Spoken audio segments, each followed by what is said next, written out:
Hello everybody. Welcome to this episode of Entering the Creative Unknown. And this week, I'm so excited to be joined by artist Moyra Scott. And I'm going to read a little bit about her work and her process, and then we're going to get into it. So, her artist statement reads, Moyra Scott, artist and coach. Moyra Scott is an intuitive painter and creativity coach. All of her work is in service to creativity and is a spiritual practice. Her art is experimental, a journey, and a connection to the other world, memories, visions, color, light, as well as depth and darkness. Themes emerge joy, home, loss, traveling, seeking, and bridges. But her collectors love her work for the meaning they see in it and the feeling it gives them. Wild painting and wild art journey are practices that she shares with the world through her painting and teaching. And I'm so excited to hear about the journaling. And I don't really want to go much more into your artist statement because I think I want to get deeper into it in conversation. So I'm going to leave it there. But thank you so much for joining me, Moyra. Oh, you're so welcome, Stacey. And I want to speak about, I love that when I read your artist statement, what I love about it is that you are really connecting to the depths. And that's I feel like every artist that I've connected to on this podcast has been somebody that is looking into things that people kind of avoid looking into. And I'd like to talk a little bit about that with you, but first I want to talk about your how was your creative life birthed? Right. Wow. Well, I have always been creative. I was brought up by creative parents. Both my parents ended up being artists, although my mum was a teacher, and then latterly in her career she was an art teacher, and then she became a paper maker and sort of paper and textile artist.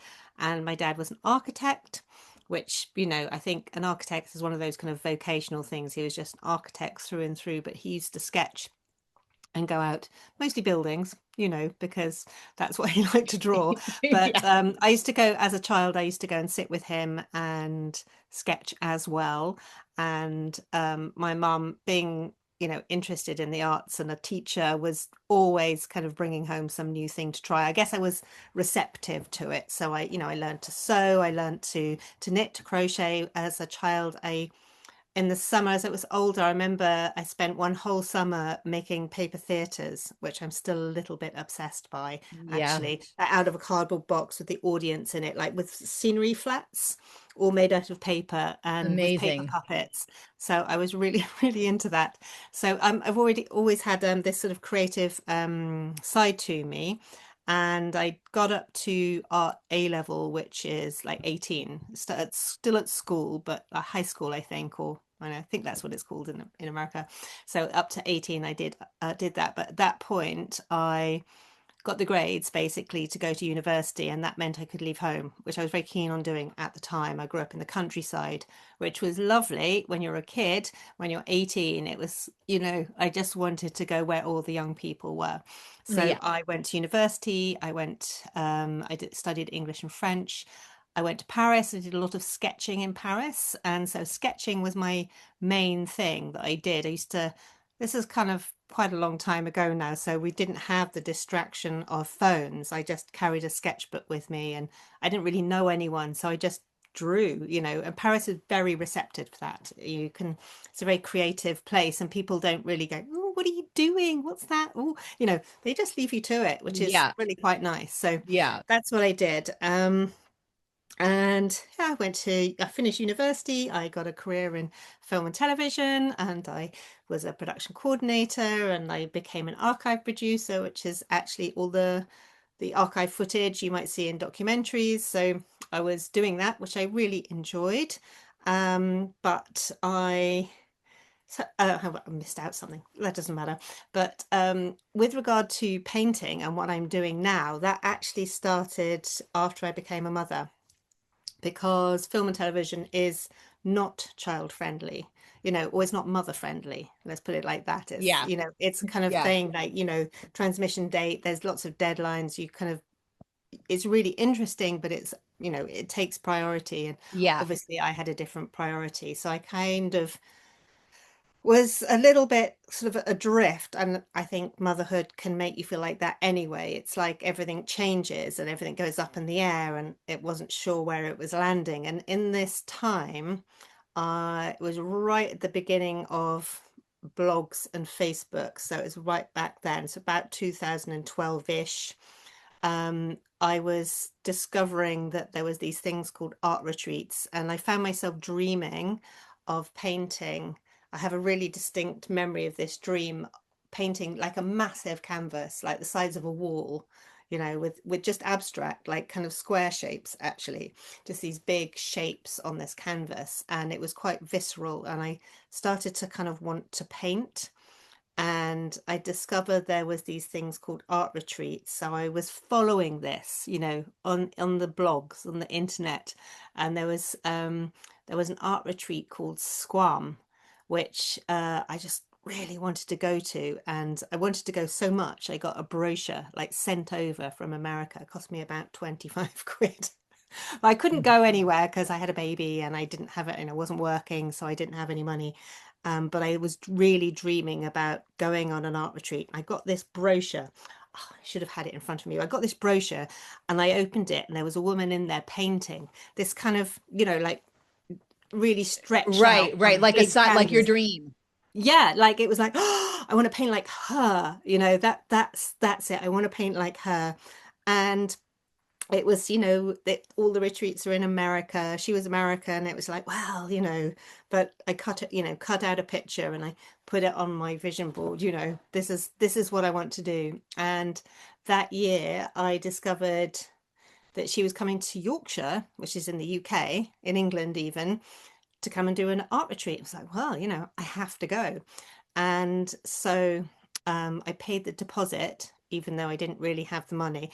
The next day, I had this one job I was doing, which was random. It was paid in cash. It was like market research. You come and do this market. It was quite well paid. So the next day, I got 4 days' work, and I was able to pay for this retreat. So it's like, yes, yes. And I went, and I absolutely loved it. It was a woman called Flora Bowley. I don't know if you're familiar with her.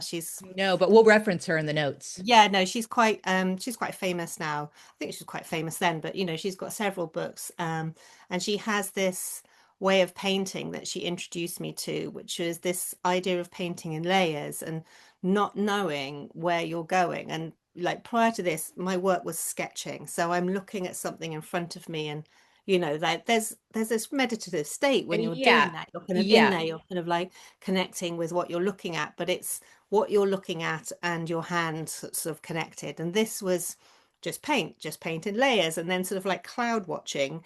You kind of, it's like the painting emerges. It was a Yeah. really extraordinary experience, and Yeah. it was just like I plugged into the life forces. Like, this is it. I had so much energy from that experience. It really lit me up totally from the inside and made me feel really shiny for about, and it lasted about 6 months. It was like, I was like, this is, I'm doing an art retreat every year. And so I did for like several years. I'd go on different art retreats with different teachers. There was a kind of the thread through them. There was this layering, which I've always loved layering. That's, like, when posters on the wall would kind of peel off and you could see, or wallpaper, and you can see the wallpaper from the time gone behind. Those Yeah. kind of things have always been really something I loved. And so there was this theme of layering that was going through all of them, and this kind of meditative letting go feeling that it's like the whole world disappears, and you're just there, and I'm just painting, and sort of this things kind of come through it, and I just love that. I love it so much. And I also discovered art journaling, because some of the teachers were art journalers, but it was very similar kind of experience of layering and things emerging. And for me, that was really handy to have art journaling, because I love painting on a big canvas. So this is like a meter square behind me. I love a big canvas, but where I live is not a massive painting Yeah, studio. I hear you So, on that. Yeah. and I had a bit of vinyl tablecloth on the floor in what was the box room at the time, and that was I could do that. A journal is I did bring some, so that Yeah. size, Yeah. like is it 12 inches square? I think those are, and so it's like I can do it, and it was Well, and accessible. yeah, I was just going to say that looking at your work, there's a couple things that I want to just pop in and say here. A couple things that really stand out to me while you're speaking is I love this idea of so when people speak, lots of times I get a visualization. And one of the visualizations that I got while you were speaking was like a crack in the sidewalk with like a flower growing out of it. And there's this idea of like an unfolding that happens on a creative journey that's been there from the beginning. And even your father, being an architect, like you were saying, he was drawing buildings because architect, but also was it because architect or was it because he needed to really connect with the archetype of the house or the structure or the building? So I always think in that way, like how much archetypal and symbolic influence is in people's lives. And that just struck me about your dad.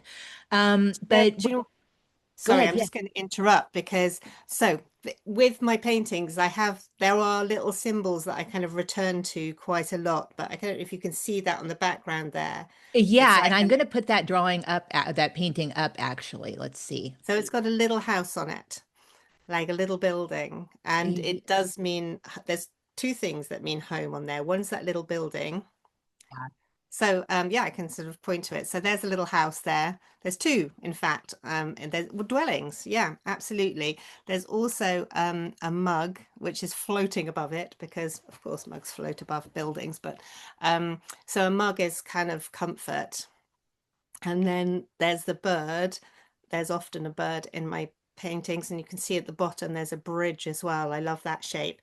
So even though I kind of let go and I don't particularly have an idea in advance of when I'm painting, some elements do come through, and the bird is this kind of sense of freedom. I remember watching a film. I can't remember the name of the film. It was about slavery and West Africa, and but there was this whole thing about birds as being a symbol for the spirit all the way through it. Yeah. And that's always really stuck with me. And it was a beautiful, beautiful film, set in the past, terrible story, but this kind of freedom that despite everything, there was these birds that represent their spirits. So anyway, Well, the and I bird. think that that's the creative process, especially right now as women artists. I mean, I'm sure always as women artists, but I feel like where we're at in the world right now, things really are there. The pavement isn't going to stay how it is. The pavement is cracking. Things are going to grow through. Beautiful things, pokey things, all kinds of things are going to come through the cracks. And, when we express these things unconsciously, creatively, we're able to wrap our heads around things with a different viewpoint. I don't know. I really love the idea of working in layers because of that. It's so because we are layered. So working in layers is just so amazing. And I really like the idea, and I'm going to show in a moment a video of your process of wild journaling. But, even though you moved from these big canvases to these small, they're not super small journals, but smaller journals, they're huge in expression. Like when I was looking at them, it's like this painting behind you and the painting we just shared. It does feel like when you're seeing the layers of your process, it's like you've walked in through a door and you are keep entering through different, you enter the, I don't I like the, you enter the pink dot zone. You're in rainbow land. You go, when you see the whole process, it's just like, oh my goodness. And all of that is behind, this one page that you just look at the surface, but it's so magical to think about everything that's underneath. And I'm just going to share a video right now so people can see what I'm talking about. Um, let's see. Okay. So,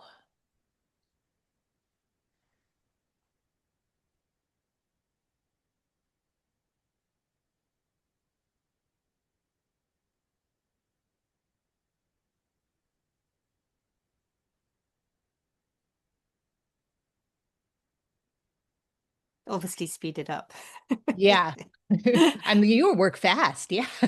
I do work fast, but not quite that fast. That's Yeah. about an hour or so. Yeah. Yeah. I want to talk about the wild journaling process, but first I want you to say, what does the word wild mean to you? Thank you for asking because I did have somebody come to a workshop I was running and going, "Oh, we're not out in nature." It was like, no, it's not that kind of wild. So where I got the term wild from was from Natalie Goldberg, who's a Zen writing tutor. And it's a friend of mine actually. She was running a workshop called Wild Writing, and I was like entranced by this idea of wild writing. And Natalie Goldberg talks about what she calls the wild mind. And the wild mind is like, um, it's, I have a lot of ideas about what that actually is, but it's like your creative mind. It's where time is different, where anything can happen. And the term she used, I think, is like you can have chocolate leaves, right? That's fine in the wild mind because you can bring different ideas together and you can create things in this part of your brain that is not the rational mind. It's your wild mind. And I love this idea. So to me, that's where the wild comes from. It's this part of you, this creative part of you that's partly imagination, partly your mind. It's the creative space. It's the other way I talk about it is there's the theory of the left brain and right brain. And so right brain is the kind of creative sphere, and time exists differently there. So you've got the other way could be like your conscious mind and your subconscious mind. Mhm. I don't know if right brain left brain is strictly speaking true, but conscious mind, subconscious mind, it's or wherever it is in your brain. I have no idea where it exists in your brain, but definitely there's a difference between um in the conscious mind, you can measure things, you can separate one thing from the other. It's a very useful, you do your planning there, you think about things logically, useful thing, we need it. But there's this other part of our brain where there's no time, it's all present. And yes, anything can happen because everything collides up against each other. All our ideas are swimming about in it, and there is a place that you can access when I you're also, yeah, creative. I exactly. And I also feel like it's interesting what that woman said. And I think about this all the time I'm a yoga teacher and an embodied dream worker. So I do a lot with the body. And I talk a lot with people about there's this idea that somehow we got into our heads that we are not part of nature. But we are absolutely part of nature. And because of that, just like animals have instinct and all of this, our wildness, she was thinking she was going to be in nature, but she actually was being in nature. She was being in her natural self, in her own wildness. We are incredible creatures of creation. And that's something that we need to acknowledge that she actually did spend the day in nature. She just didn't she doesn't see herself as nature in a sense, or as Mm, having this like wildness that lives inside. And that's why I love the idea of bringing the body into creative work. And whenever people are drawn to doing big canvases, I think about the body obviously as such a huge part of it. And there's something, again, it's like that crack in the sidewalk that I saw. There's something that's happening right now that I think we need to come back to nature, which includes our inner nature. That's just how I yeah. feel about it. And I really, and it seems to me that your work really invites this. So do you want to talk about how do you, and I'm just going to see what's on the next slide, but I want to talk about a little bit about how you guide, how you got into guiding, why it was. Oh, first, let's pause. In your own creative life, because this is really important to me, I like to know about people's rituals around their creativity. So when you know, like, okay, I'm going in, what is part of your process? So, I do like to create a space for creativity to happen. So I do have various rituals. So here, saging a room, lighting a candle. And if you can see on that candle, it says, well, you can't actually, it's covered over, but it says make your own magic. So I love that candle. I love the setting of the space. It's like theatre. You know, ritual to me is like theatre. It's like you create an imaginary world just for a temporary world, right? So you can step into this temporary world. I love that. So that's part of it. To me, the world art journaling has become a way of helping me drop into creative flow. And so the process with that is firstly journaling, and that's like emptying your head of all the thoughts that are happening, whether they make sense or not, just like a kind of clearing. It's like pulling on a thread and like getting all the words out Yeah. and down on the paper. And then I do meditation. So I usually kind of use a sort of body scan meditation, which I really like, but it's kind of like this emptying out of your body. That makes sense. I always like talk about Right. like imagine, you know, it's just filled with sparkling light, or you know, go through each part and just kind of connect with it, be with it, being really with your body, but it's kind of like clearing the mind out of the way so we can get to the wild mind, right? So you're clearing out that. And I do a little bit of prompted journaling. That's when we're kind of, so the meditation always end with we listen attention out onto the world around us, like listening really carefully. And then you can get really, really quiet, you know, when you're concentrating on listening, and then bringing the attention back in right into the center of yourself and creating a clearing there. So that's the sort of setting of the scene, right, internally. And from there, I'll do a little bit of prompted journaling usually, and that's just to kind of connect either with an idea, or sometimes it's quite useful just to ask. My favorite question is, what do you need? Right? Or what do I need? And just a couple of minutes, something like that, because it'll connect with something in a very, you know, much clearer way when you've cleared the space. And then I just like to let that go. Like it's not part of the art making process. So I just cover it over with white paint, torn paper, so you can't see it anymore. And Oh, that's how I start. I love that. And I do often, when with the canvas, I will start with putting things on it. It's like canvas have different ways of doing it, but this, so art journaling is a kind of helps me go right into in a quite quickly in the session. Usually you spend about an hour and a half doing it, straight into this, like, okay, so nothing, it doesn't matter, I'm just playing now, I'm just kind of like, it's like free falling through the layers and the Yeah. what's going on in front of me, and I really allow instinct to take over. um Sometimes I use random prompts which can, you know, just help, and also take it in a direction that you're not used to going in, which is always quite interesting, but it's allowing that sort of connections to happen and just going with it, just go with it. And sometimes you can just let things go even in that process. So, and certainly with the paintings, as I'm going through it, there's things on there, but then sometimes that's just the first painting. There's maybe three paintings under under a painting. You know, Right. sometimes, you know, sometimes they come very quickly, but sometimes they're just like this really, really, there's a lot of letting go that happens as well, or sort of like working through things in a painting. Right. Are you working? Well, there's one thing I want to say before I ask this question. I want to comment on this photo because one thing that I was really struck by is so I have an altar in my home. And in the morning, I sit in front of the altar and I light my candles and I like speak to my maternal line and, I do my whole witchy thing.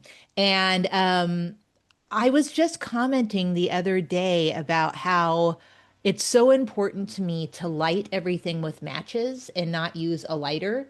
And I'm just noticing that you use matches. There's something about the sulfur smell that actually lets my body know. I don't know. I don't know. It's kind of this weird thing that I just noticed the other day. So I had to just comment on the fact that you are using matches here. And that's what I do. Oh, okay. And like nice, I like the long ones as well, you Yeah. know? It's like the Yes. sound that they make. It's the whole Yeah. thing. I love it. So you working primarily in acrylics? Yeah, mostly. But acrylics is on the canvas, and on in the journals it's mixed media, so there's collage and acrylics. Yeah. And And so I like them because they dry quickly. I'm quite I like to work fast. I see your hair So dryer there. yeah, yeah, yeah.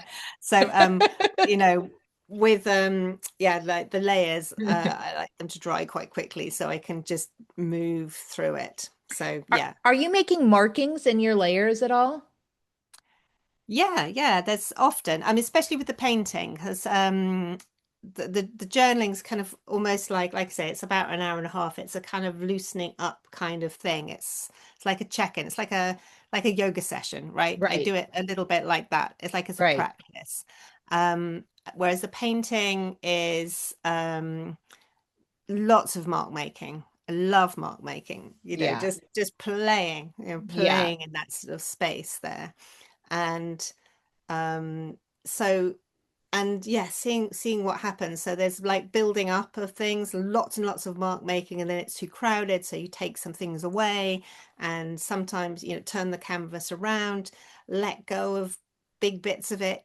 Sometimes just if you get, I love it, this sounds really weird, because sometimes you get stuck with a painting and it's really annoying you, and it's like, oh, it's quite talking about going into the creative unknown, or the creative dark. When you get stuck, I think that's when you've got to the edge of the known, right? Because okay, now I've done all the things that I know how to do, and then now I don't know what to do next. And I think that's a really exciting part, because once you step beyond that, you're really making it up as you go along. So you're in the, that's what I loved about the name of your podcast. It was like, oh, yes. So like you go over the edge, and you're there in the painting, and it's like, now I really don't know what's going on. Sometimes I do It something really dramatic, just like completely ruin a painting. It's like, because it was just stuck and not right. No, it didn't have whatever it needs to have, which is always a bit difficult to explain. But you know just to kind of go beyond into that unknown and see what happens on that adventure. Yeah, and I think it's really an interesting process to think about. Like when you were saying that when you reach this kind of like I'll call it a threat. I guess it's a threshold, or you're on the verge of something. And it's funny when you go through the creative process, I always think about like being a teenager and being super moody about everything, and just writing about how shit the world is, and nobody understands me, or desperate love.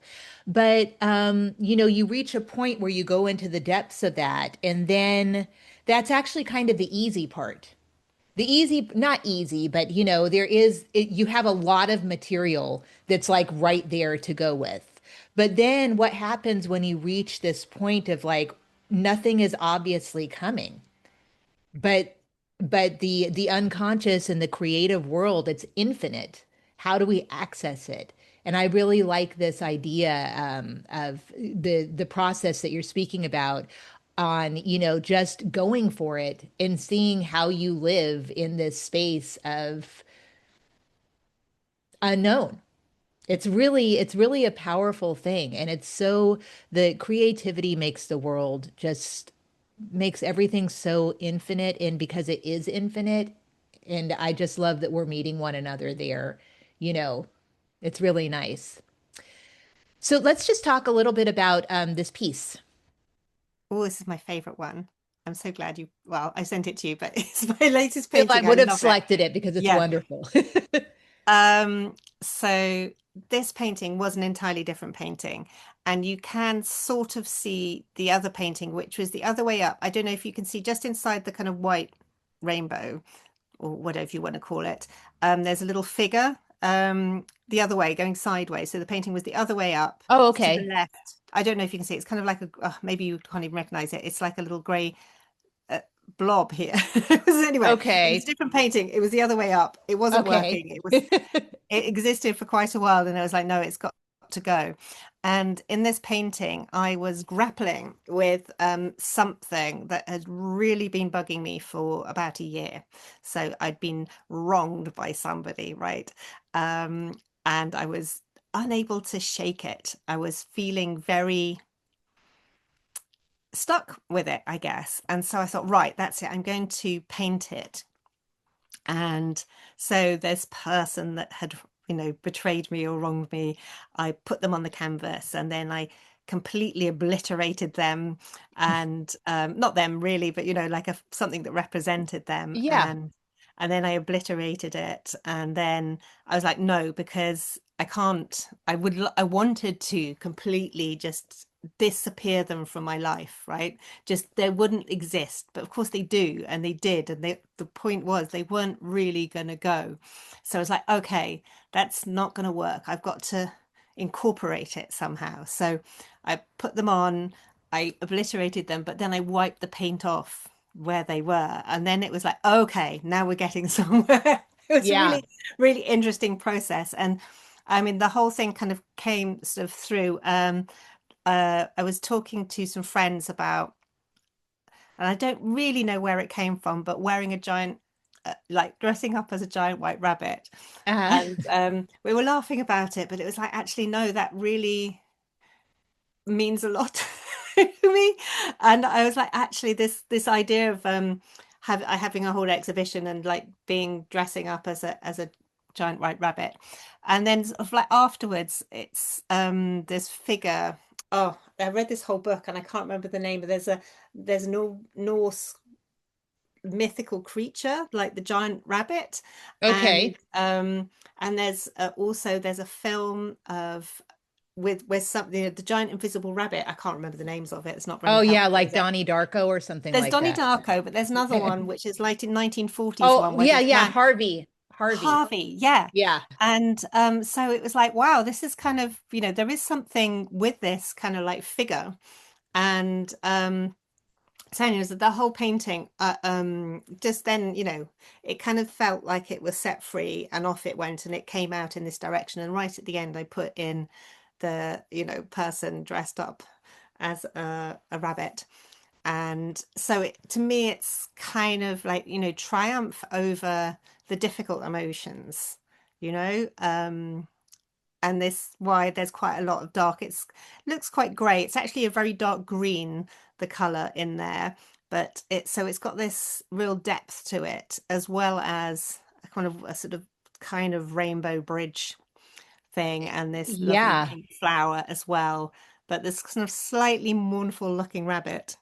I Anyway. see so much in this. And what I find really interesting, well, I mean, there's so much that I see in this painting, but what I find really interesting is to the side of so when you're looking at it, it's on the right of the rabbit figure. There's like a Mhm. little portal. You can, where you have the blue, like on the sides, you can kind of see behind. It's almost like a little door that you could walk through. Do you see what I'm talking about? Outside the rainbow, So or it's to the right of the rabbit on the lower side, like at the bottom of the okay, painting. Do you see yeah, how there's like a little archway there that you could yeah. kind of go into? And there's something, I'm just like thinking about this little rabbit and I'm thinking about Alice in Wonderland and he's standing in front of this portal or she, and I don't know. This is one of those paintings that can, completely belong to anybody who looks at it, which is what you speak about in your artist statement. And I think that's the thing about layers. You know, you might be seeing the surface layer, I might be seeing 7 layers behind that. So this is so wonderful and it's so compelling. It really makes me want to go into that. I want to know what's in that portal. Okay. And I love that when, when people have bought paintings. I've had somebody buy a painting. She was like, oh, you painted my dream. And I had this extraordinary dream at the beginning of lockdown, and this painting, it's it. So it was kind of this kind of really extraordinary. We had a brilliant conversation when she came to pick it up, because I think it was just past lockdown. So I had some, I was doing some online stuff, and she'd seen it, and she said, I have to have it. It's my dream. It means it meant a huge deal to her, Yeah. about like this island, and like half of it fell away, and they're all kind of like, this beginning of lockdown and how strange things were, and that. But yeah, so I thought that was kind of, I love that, she felt that about the painting. And I think, I could see that there was mountains in it, but I didn't see what she saw in it, you know Well, that's one and thing that's so interesting about archetypes and about symbolic language and about the unknown is that, archetypes and symbols, but more archetypes, they're shapeshifters. So they appear in so many different forms, like Mary Magdalene or the Great Mother is going to look completely different to you than she does to me. And I just love this, and I really like that you shared this painting in your studio because it really gives you the perspective of the size of it. Yeah, it's so beautiful. I just love it. oh, thank you. I'm glad you love it. It's like, as I say, There's it's my sometimes favorite. when I'm doing these podcasts that I have to remember that I'm actually doing a podcast and I need to continue, but I start going like this, like, wow. Okay. So, how did you begin working with people? And I want you to talk about, first of all, how working people has served your creative life, because it is a reciprocal relationship.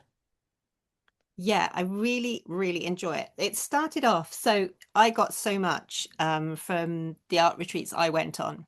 That was one thing. And then I sort of had discovered how much I loved the art journaling, particularly because I was at home, and that was the first thing that was accessible to me. And I, yeah, it was like it's my happy place. Okay, I'm going to just say it like that. It's somewhere I can go, no matter how I am feeling, I will feel better or having done it. Yeah, like a meditation practice or a yoga practice, you can relate to that. And it it was where I could express anything I wanted to just get out. And then it would be like all the troubles just disappear, because I'm almost in a different place. So this felt so lovely to be there. I thought, well, maybe other people would like it too. So that's literally where it started from. I thought maybe other people would like it too. I want to share this because it didn't seem to be a thing in this country. Like I said, most of my teachers were American. So I was like, well, this is kind of curious. So I'll see. So I started sharing the world art journaling process, and that also has evolved over the years. It's become more kind of like, actually, these are the bits that really work, I find, and in teaching as well. And it was when I discovered, so these pictures are taken, there's a beautiful teaching studio that I didn't know existed. And so when I walked into it, I was like, I can do painting now. So I just find it really exciting to, I know it's like passing on, it's like I say, passing on the torch. But I felt when I went to that first art retreat, I really felt that a door had been opened for me, and I'd been shown a whole new world that made me incredibly happy and plugged me into the life force and gave me energy and joy and all of these things. This an incredible world. So I really like to do that for other people, I guess. There's such it's not everybody who kind of does, but some people when they start painting, and there's this way of teaching that very very much inspired by the teachers I had, because they should have showed me this way, like, you don't have to paint what's in front of you, you can just paint. And so there's this world that's available to them if they allow themselves to walk through, right? And there's so many blocks that people have towards being an artist or being creative, like, basically they're not good enough. That's usually the one, fundamentally, is Yeah. they're Oh, not yeah. allowed to, because I'm they're not an not good artist. enough at it Yeah. in order to be allowed. Yeah. And I'm like, no, but it's just it's human, it's visceral, it's just, you can absolutely do it. Let me show you the way. This is what happened for me. Let me show you because it's amazing. And that's this, it's amazing, really, watching people kind of go from I can't do it to, like, getting their hands covered in paint and just diving into the canvas and, like, letting rip. And they've been liberated. They've broken Yeah. this thing that told them they couldn't. Yeah, Yeah. there's a famous, I think it's, who was it? Like, if they tell you you can't paint, then paint and let them shut up. Right. It's a quote. It's a bit like that. I can't remember who it's by, but it's like Van Gogh or somebody. It's just like paint, paint. Yes, you can. Yeah, and And I think the word art has gotten such a like it's kind of become like a hierarchy, which is ridiculous. yeah, I mean, I think, I have an interesting kind of relationship with, like, especially in the art journal, is like, just go, it's just expression, and everyone can do it and everyone will enjoy it. And there's this freedom in being able to do it. And it's like when you've got to that place of, look, you can do what you want, and you kind of let go of judgment, is that's when you can bring some kind of judgment back in, because there is a little dance between looking at it and expressing and looking and expressing. And as long as it's not somebody else's version of what's good and what's bad, Oh, for right? sure. Let go of that. You can get better at it, right? It's not like what you first do is what you're always left with. But if you're free when you do it, if you're wild when you do it, there's always going to be some kind of energy in it. If you can Well, be like, really let go. well, and I think that's what I'm talking about is that whatever you think about the outcome or how it's going along the process, you still are creating, period. And Yeah. Yeah. I think about when I'm, sometimes teaching a yoga class, like maybe you're not doing this pose how it is in a yoga book, but you're doing it exactly in the way that's right for you. And Yes. if you're doing that, then that gives the person next to you permission to do it. It's like we aren't trying to duplicate or replicate other people's creativity. Yeah. And it's hard. It's hard. I mean, it's definitely hard. I have a difficult time with it too, myself sometimes. But I think if I didn't have an embodied practice in my art, I'd be a disaster. First of all, I love the paint or is this you? Yeah. Or, okay, I love these jeans. Oh, my jeans, yeah. Oh, they died eventually, unfortunately, but yeah, they were my painting jeans, and I kind of kept them going with layers. Like, I Oh my patched gosh, them. exactly. They're incredible. You could do a whole line of denim work to sell out in the world. This is an incredible space. So this is just a space is this your own studio or is it a No, co-share? I wish it was. No, unfortunately, it isn't. I hire it, and I absolutely love it. It's a beautiful, beautiful space. Yeah. So I want to talk a little bit about how do people begin a journaling practice? And I know that I'm definitely going to I know that you teach workshops that everybody will be able to be directed towards you. But if I'm somebody that just wants to start experimenting with wild journaling, what would you tell me? So, I'm very also, do you know the Artist's Way? Oh, yeah. Yeah, so I'm really inspired by the Artist's Way as well. And I also, run groups doing the Artist's Way, which I've just started. Last couple of years I've been doing. I absolutely love. And so the journaling that I do is a la morning pages. So it's free writing. So it's go, don't stop, write whatever comes out. Doesn't matter if you repeat yourself, doesn't matter if it doesn't make sense, it doesn't matter if you spell it wrong or anything like that. Doesn't have to be beautiful. It's just what comes out. And if you can't think of anything to write. I can't think of, I can't think of anything to write, can't think of anything to write until something else pops in, and then you write that. Yeah. So I do that for 5 minutes in the wild art journaling. So yeah, so you just go and like I always think of it, it's like you pull a thread and you just keep kind of bringing it out. So you're kind of clearing your head of whatever's going on. And so that's my kind of like first journaling practice. Then I would, like I said, I meditate, clearing space, letting that go. And then in that space, I like to journal from that point. And my first point, my favorite one is I really need, and then go from there. I think it's a really honest thing to start journaling about. And it's, you're a yoga teacher, so like need, it's kind of root chakra. It's like Yeah. that. It's like get your base right. What do you Yeah. actually need?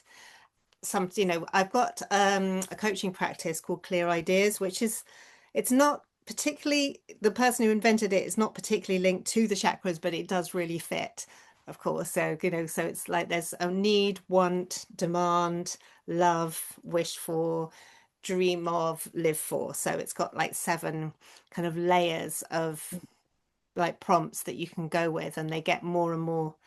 Well, what do you live for is a big question and overarching, but starting off with what you need. And I love that very basic connection into like, what is it you need? Yeah. What do you need? And I love Yeah, that. and also on the practical level, because this is a place where I kind of get stuck. On a practical level, how would you guide people towards how do you have the right journal? Like in terms of just like paperweight, and I'm sorry, I'm just plugging in my computer here. In terms of like paperweight, size, how do you feel is the So best way to go? I mean, for the art journaling, um, I mean, as I like a standard sketchbook. I like the hardback ones, like a square one. Yeah, Um, these are, I think you can get them on Amazon. They're from a company called Sea White, but they're like cartridge paper. So it's a sketchbook. yeah. I don't like this personally. I don't like spiral bound ones because I work with paint. Um, they get, they sort of fall apart.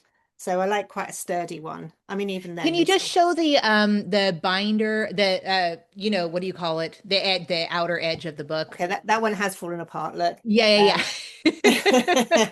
they still get a bit. So yeah, Okay. they're like a hardbook. They're like a hardback book. Yeah. I mean, I have those. I don't feel like they're that thick, but are they just being made thick by the work that you're They're putting being into made it? thick because Yeah. I've got like, there's a A lot of page stuff. and that Yeah. page has got lots of layers on it. Yeah. So yeah, so it starts off underneath all of them has got the writing and then the sort of layers on top. I'm quite liberal, and the first layer is a layer of, I usually do torn paper and gesso, which I really like. So you've got writing and then sort of torn paper and gesso, and you can sort of half see the writing. I think it's a really nice place to start, to start with. But yeah, they're all Oh my quite gosh, it's so exciting. I love it. they were layered. Yeah, Yeah. amazing. So before we wrap up, I want Yeah. to give you an opportunity to talk about what's coming up next for you, whether it's actually in the works or something that you are starting to brainstorm. And yeah, Oh, exciting. So, what I've booked the studio this weekend for me, not teaching, just for me. And so I'm going to go, and I would like to create an exhibition. So that's one of the things, to work on a new collection of paintings to exhibit. That's like one of the things I'm working on. I'm also developing, I've started doing Artist Way groups. I've just started one. So the next one is going to be in September. So that would be actually accessible to people on the West Coast, because it's I think it's at seven in the evening, which is a little later yeah, than it that's is like now. 11 o'clock here. Yeah, at Yeah. least on the Pacific. Yeah. Yeah, so it's kind of that the Sunday morning thing I run all the time is on in the mornings in the UK. So never really appropriate for it. I did do one for a while in the evening. I'm considering it. I'd love to do that one that people west of here can come to. So I've had people from India can come to my 10 o'clock in the morning Yeah. one. But, obviously it's in the middle of the night for you guys.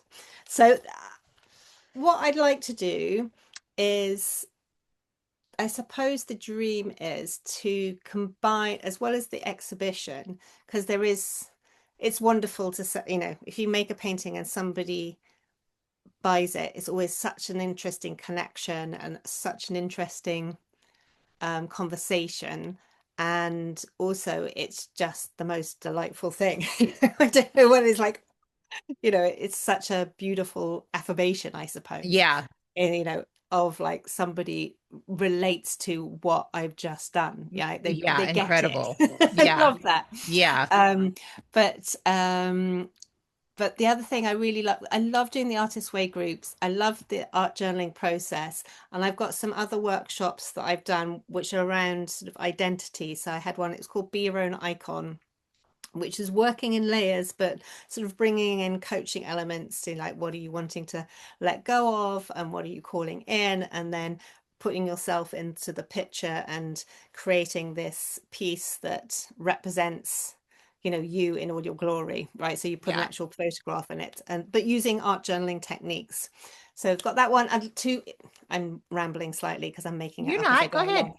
No, no, um no. and to make it into a longer program that you can come in, or you can do it modularly, you can do bits of it, but to create it so that it's like a curriculum for a year, Okay.